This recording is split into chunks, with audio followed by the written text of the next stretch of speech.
प्रधानमंत्री नरेंद्र मोदी ने इंडी गठबंधन पर बड़ा हमला किया।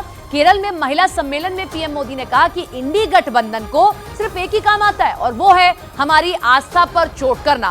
पीएम मोदी ने कहा कि इंडी गठबंधन ने हमारे त्योहारों को और मंदिरों को भी लूट का माध्यम बना दिया है।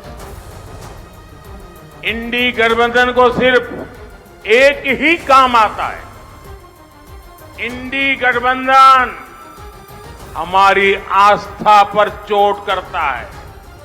इन्होंने मंदिरों को, हमारे त्योहारों को भी लूट का माध्यम बना दिया है।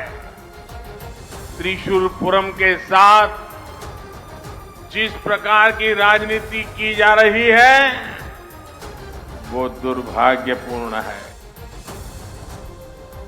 कर्नाटक के हुबली में बीजेपी कार्यकर्ता की गिरफ्तारी के बाद बवाल हो गया। कर्नाटक सरकार ने बीजेपी के श्रीकांत पुजारी नाम के कार्यकर्ता को 1992 के हुबली दंगा मामले में गिरफ्तार किया, लेकिन बीजेपी ने आरोप लगाया कि राज्य के मुख्यमंत्री सिद्धरमैया ने जानबूझकर उन्हें 31 साल बाद गिरफ्तार करवाया और राम मंदिर के उद्घाटन से पहले कर्नाटक में अशांति फैलाने की कोशिश की। यह आरोप लगाते हुए बीजेपी ने हुबली में एक बड़ा विरोध मार्च निकाला, जो देखते ही देखते इतना बढ़ गया कि बीजेपी कार्यकर्ताओं को रोकने के लिए पुलिस को आगे आना पड़ा। इसके बाद तो एक के बाद एक कई कार्यकर्ताओं को पुलिस की वैन में ठूंसा गया, लेकिन वो उस गाड़ी में चढ़ते हुए भी कर्नाटक सरकार के खिलाफ नारेबाजी करते रहे। बीजेपी ने आरोप लगाया कि कर्नाटक की सरकार अयोध्या में बन रहे राम मंदिर के भव्य उद्घाटन से पूरी तरह चिढ़ी हुई है, इसलिए वहां के मुख्यमंत्री सिद्धरमैया ने बीजेपी के उस कार्यकर्ता को जेल में डालने का फरमान सुनाया। Was this the time to do it legally? What a 30 long years. This case was charged in 1993.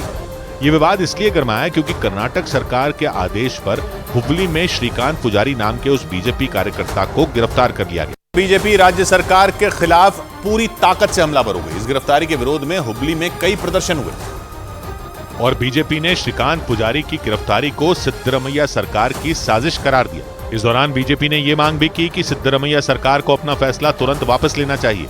To respect them, withdraw the whatever cases have been booked against them, the government should come forward.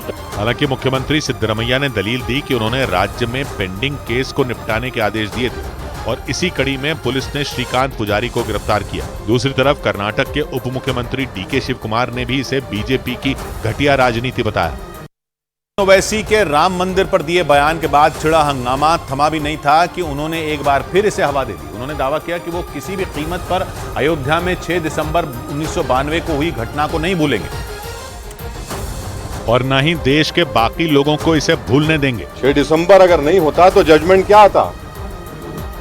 गलती क्या है बोलने में? गोली मारेंगे क्या?